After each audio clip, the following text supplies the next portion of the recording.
Bana Kinshasa, bana RDC, binoba sobozili baku, ya kolanda Canal Congo Télévision, mbote, pe matonde mingi bipai biso bozili baku ya kolanda biso, matonde mingi pambate bozali ebele be bozali kolanda Canal Congo Télévision mikolomiye mingi penza na oyo etali bongo politique ya Congo démocratique mboka na biso lelo na masolo ya polele to yambi pona bino nani oyo to yambi boyebi mingi na kombo ya honorable Kovo Ingila elongo na ye tokomeka bongo ko kilinga na mwa moke na oyo etali politique ya mboka na biso momeka na mapona mi campagne électorale ndenge zale ko salema na ngumba mokonzi Kinshasa mwana mboka Kovo Ingila mbote na yo.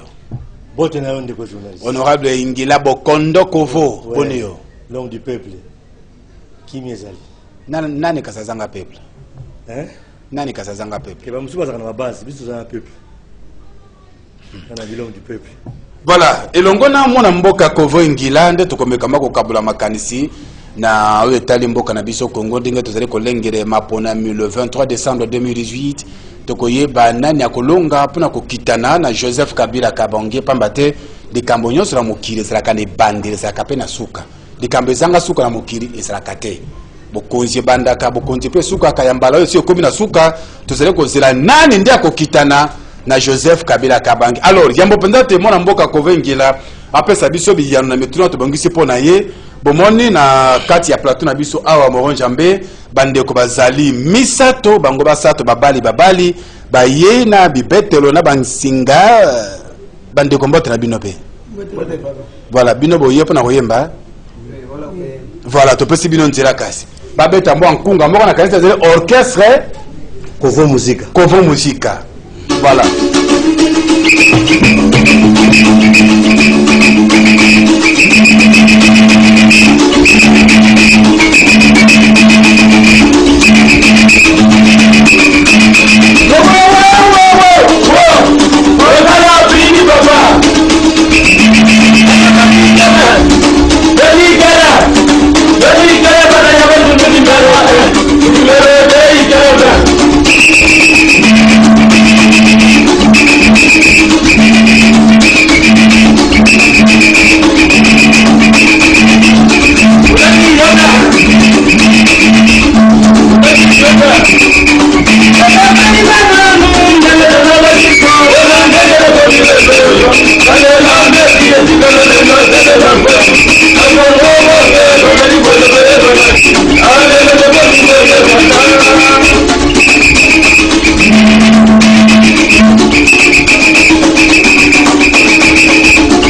you.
Comment musique, hein? Comment musique pendant le temps de campagne, deux fois. Voilà. La canette vous allez mokumba, vous allez peser na ma pesi message makasi na peuple congolais. Na peuple congolais pour na koleka Martin Fayulu. Na écouter si kazali so kazali kolanda biso koyemba kotoka ya bande ko bauti koyemba awa ezali vraiment message moko ya monene penza. Alors ndeko Kovo Ingila okutana bango wapi? Bazali bana bauti bandundu quand en campagne bandaki tant va désigner Martin Fayulu comme candidat commun de l'opposition 2 jours après na moni na tongo makasi na robimala ke nemesa tongo na moni bala mo misatu na kipe bangote na double la mutuka na kei bosa le pa ona na kei misatu na dimisa na zomi na koti moi ga bana ba kobeta miziki libanda tant la zonga gira zomu na mbetu na la su muke pona ba ke na robima ba 11h 12h noki miziki toki bosa le pango bato batondi kuna ekula musanga babino bazo lokoli banda nani kuna o bala mo misatu nabi babo na moni bango na yambi bango na soli na bango bango ba yoko sera la photo ya Martin Fayulu balobi toki on sango ke yo ozana papa Martin mais tozaka na besoin ya photo na pe tozana besoin ya kobetela muziki na campagne na ce que koki ko sai service ya pena goyaki bango te na singi na bande la musique ba beta lisusu ba beti to fani na bango journée mobimba to lexaki na bango na masolo et na mone ki bazaki utile pour la campagne nde na zu bango elongo to ke komona président Martin Fayulu ba beti lié ma musique président se plague makasi na bango et puis to retenir bango na kati ya liste ya ba membre na biso ya équipe ya campagne ndete ko tambola bango en tant que daza coordonnateur ya la mukana funa ndena ko tambola na bango elongo pendant l'état campagne na biso. Candidat numéro 239 na district ya funa na ville province ya Kinshasa honorable Ingila Bokondo Kovo ndete ozana lelo na masolo ya polele spécial honorable tikali mikolo ya kotanga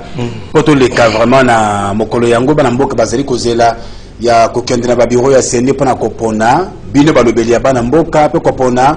kati na Martin Fayulu na bande ko basusu na nende ya kolonga pona ko kitana sima ya Joseph Kabila Kabange netina mikolo etikali osala komona yango ndenge nene honorable Kovo Ingila toza ko amorcer atterrissage parce que décollage ezaki makasi ce que tu as amorcé atterrissage. Vous allez en douceur. Donc atterrissage wana et vous allez en douceur, tout peut vous allez brutal. Mais tout le monde qui atterrissage est en douceur. Donc les habitumba, tout le tikate, tout le zonga simate, tout ce qui est liboso donc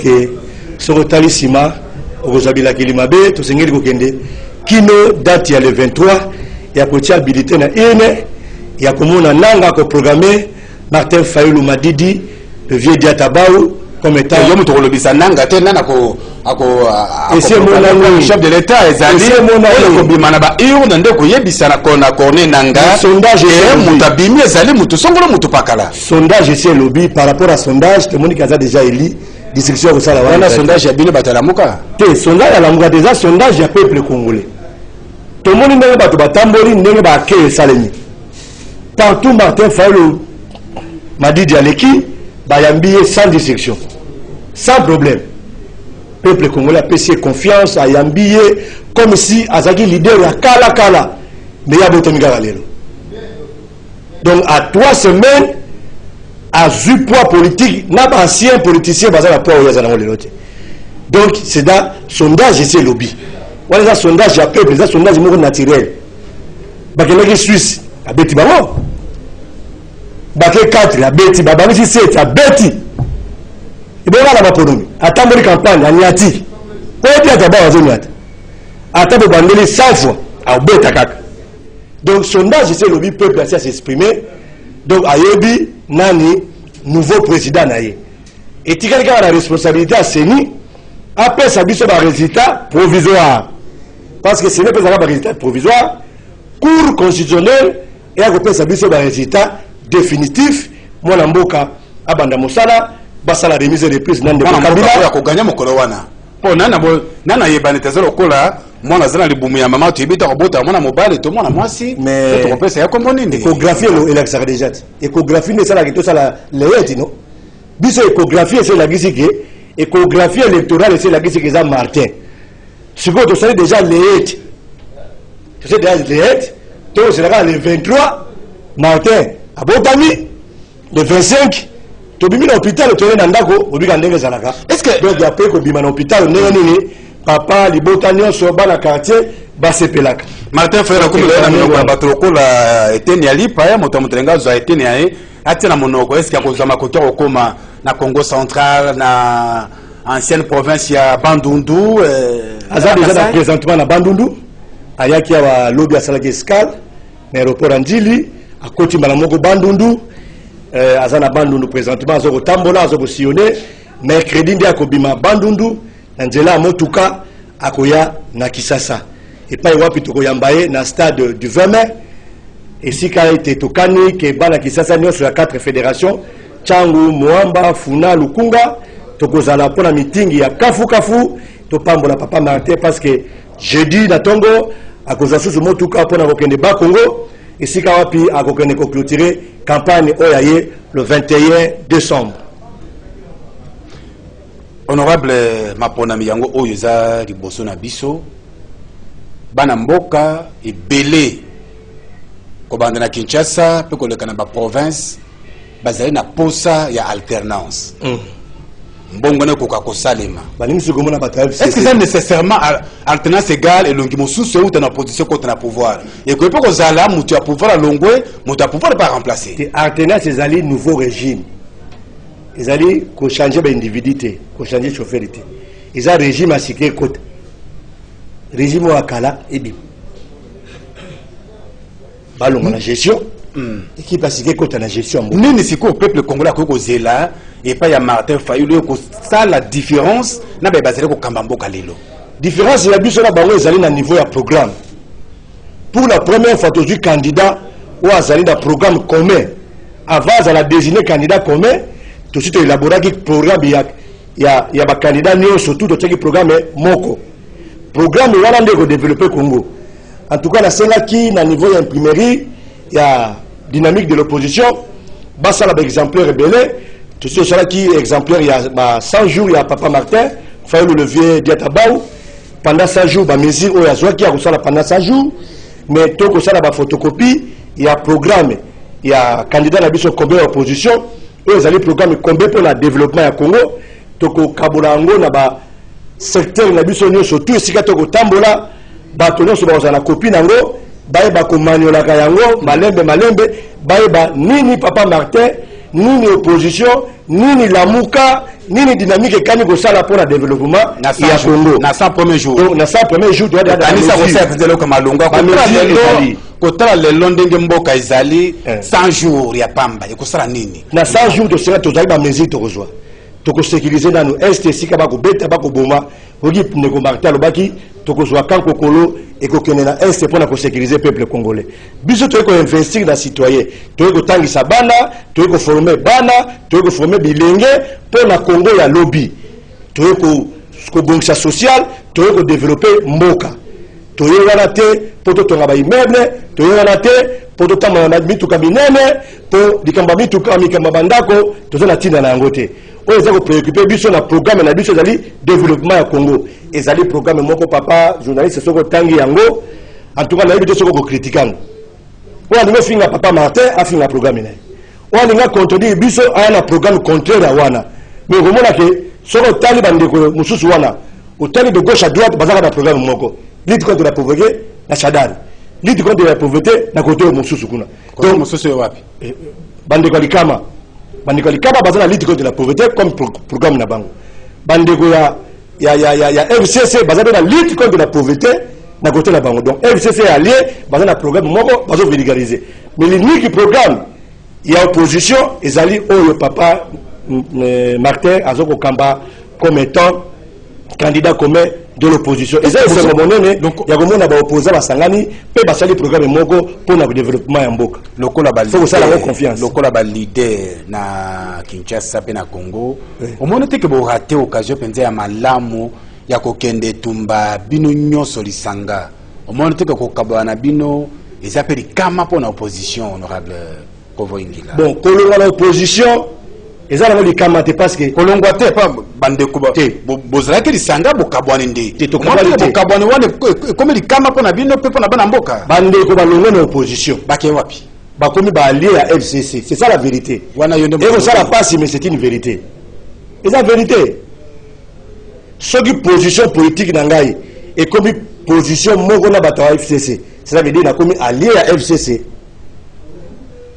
là vous avez dit ce que le monde a bato FCC nous avons la tendance politique dans la FCCT.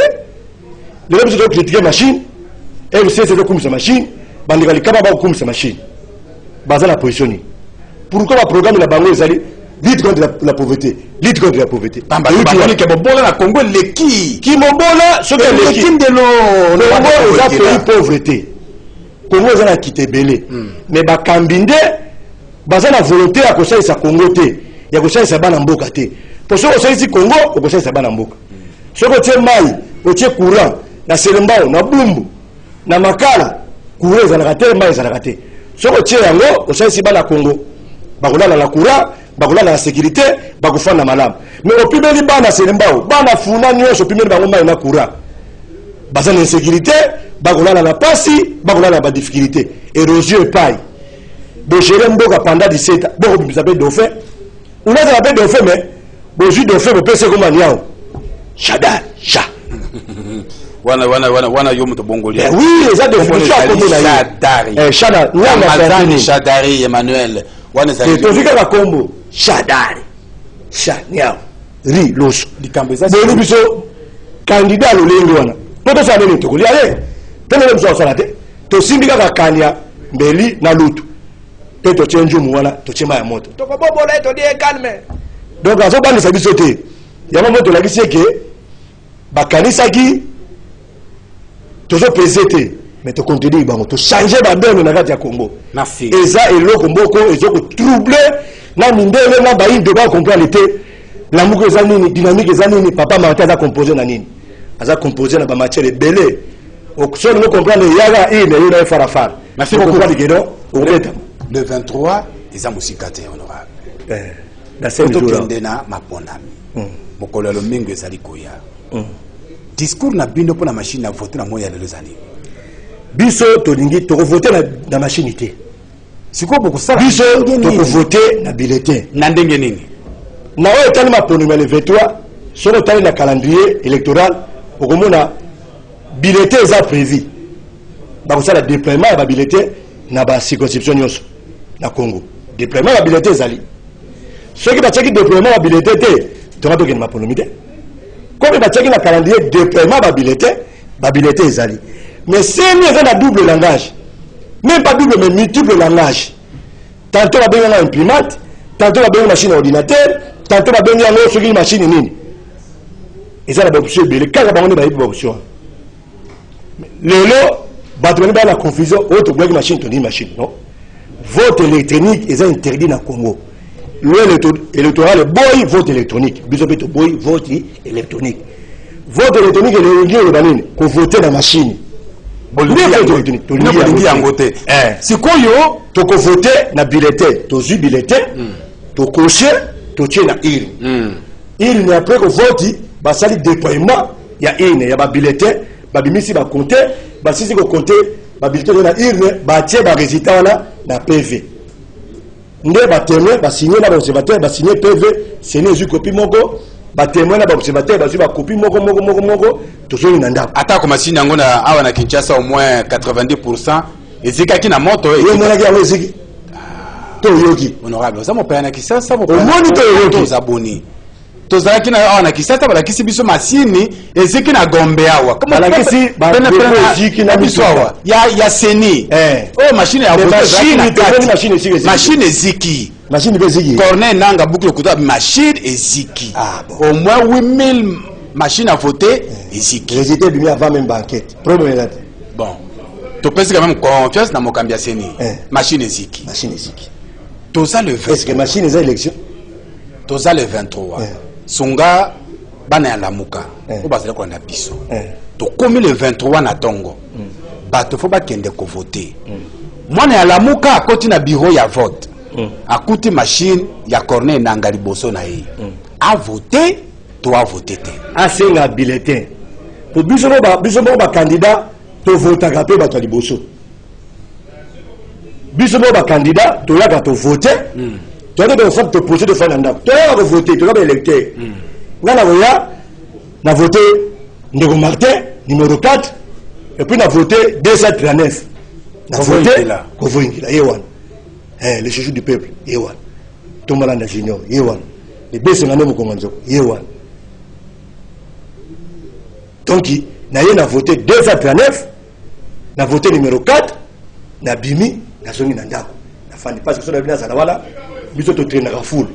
yango moni nega kana voter et puis na zongi na ndako soki bulletin ezalité ba bulletin ezali soki ezalité ezali soko la liste ni uka essayer ko ba tibidima ke ba bulletin ezali to ko tia bulletin na il et là biso to boinde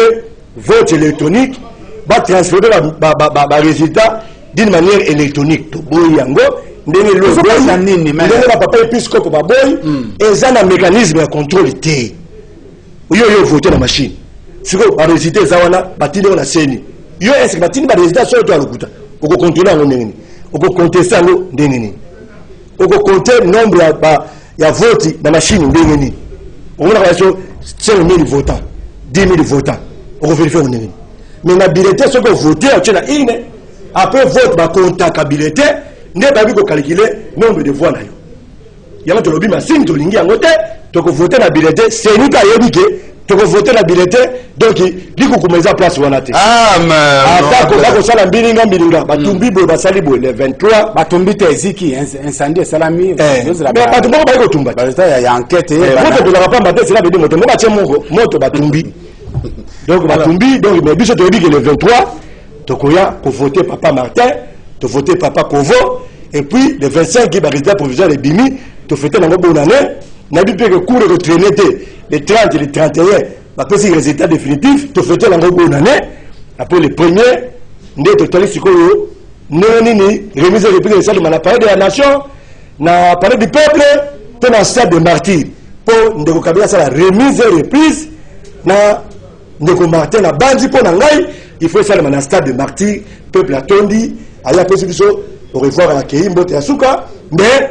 na l'initiative de Zagoya il y a que dans le Sénat biso dans l'Assemblée nationale to sala mosala longo et ça la problémité pour les statuts na ezali sénateur à vie vous avez dit belé maître honorable so za rondima te siko ko vivre ndenge pour de vivre la rondima atoka na mbongo te obimio biki na kozwa mbongo na kozwa na ndako bana bakulia so ko siko ndima ozape le côté ozape musala te awe ko sa musala za sirki na feni mwa bakofuta yo so za sirki na feni mwa bakofuta yo omona ko linga musala ko sala pe musala na malamu ndengo sala ka ndenge to lingaka ndenge bana kisasa bamona kayo bayibi ke ozo sala musala malamu kitoko asuka sanza ifuche koya ya solo ndima wana biso to zana ngo antake ba kristu to yebike ndenge to fali na peuple ako décevoir biso te to so tambola longo na peuple ako chabiso maboko to koka mamboko yo baninga te. Alors na bato mosusu bazwa ba déception na yo etali mapona mais mingi ya présidentielle na 2006 ba votaki bazwi moto na bango albimité na 2011 bongo na mbala oyo bazwa bolembo yo antake moko ya bilombe na kati ya Lamuka sima ya mwana mboka Martin Fayulu Madidi Dudu Montiri ya onde motune asuka okoko yebisa na bandeko wana nini pour une élection il y a le 23 décembre la bafanga bango na bandako bakende ko voter to basala boni ko voter na bandeko wana balemba Congo te koko ne voter ezali ko sunga Congo soki olembi ko voter te Congo ko kende na maboka bapaya Congolais nyonso quel que soit état de santé bato ba kozala maladi ba benga na numéro 049 12 609 tokotia motuka à disposition bisika to akozala tokoya kozwaye tomemie na bureau de vote à voter 049 12 609 donc 099 12 609 voilà donc 609 babengi tokotia motuka to sur l'hôpital tomemi au voter to sur l'hôpital aux la difficulté à makolo aux la difficulté à santé tokotia motuka pona ba malade il faut pas voter pour na changement kota na kati ya mboka ceux qui va voter te batiki ba acteur politique boye en tout cas Congo ko kende na maboka ba paya biso pe to kolemba pe to bana kolela to ko zwa lobiko te ko to zwa lobiko il faut baso balekana bureau de vote ba voter wala zali ko sunga Congo to sami mingi te kaka bulletin de vote voter numéro 4 papa Kovo papa Martin voter 239 papa Kovo na funa mais Martin lisusu asa candidat député national na Lukunga le bas le cours à Nyoso de voter 288 288 on a le numéro à papa Martin il y a députation nationale donc bala le kunga 288 boka na numéro wana bola na page Facebook na kocha ba photo na ina numéro wana bo panza yango bo voter yango pour l'intérêt école voilà Kovo Ngila masole sile c'est là que mission moko spécial to yango c'est sengo ya koyamba honorable Ngila Bokondo Kovo azali wana candidat député national na Funa awana ville province à Kinshasa numéro 239 azali sima ya Martin Fayulu Madidi candidat comme opposition oyo bandeko bayaki awa bayembi nzembo na bango zalaki na mutu ya mingi penza nzembo zalaki na mutu zalaki na message moko fort et pas ya peuple congolais pe pas ya mwana mboka Martin Fayulu na bayo bakambi mboka lelo bandeko balobi bokambi mboka tozangi mai bokambi mboka tozangi misoro bokambi mboka tozangi l'hôpital bokambi mboka makambo se komeli biso passe likolo ya passe alors Martin Fayulu ce qui ndeye mutakoleka nzambe kaka yeba alors Kovo Ngila monsieur Sili atondi botondi tukutani bongo mercredi na stade de 20 mai pona kolanda mitingi milulu ya Lamuka pe ya dynamique de l'opposition. Merci beaucoup bandeko balandi masolo ya spécial polele makomi na suka botondi na bino banso bozakili bakuya kolanda biso uta Kinshasa ngumba mokonzi ya Congo démocratique botondi na Dudu Montiri botondi na Moron Jambe botondi na Christian Banzolo Fiston Atunga matonde mingi na Romain Makonda Mbangi Makanga matondi na bino banso bozakili bakuya kolanda biso botika malamo tokutani mikolo mizali koya honorable Kovo Ngila voilà Ntomalanda ouais. Tozo zela mukolo yango mukolo ya mbongo na ya solo kati na Congo démocratique mboka na bisale mikolo bote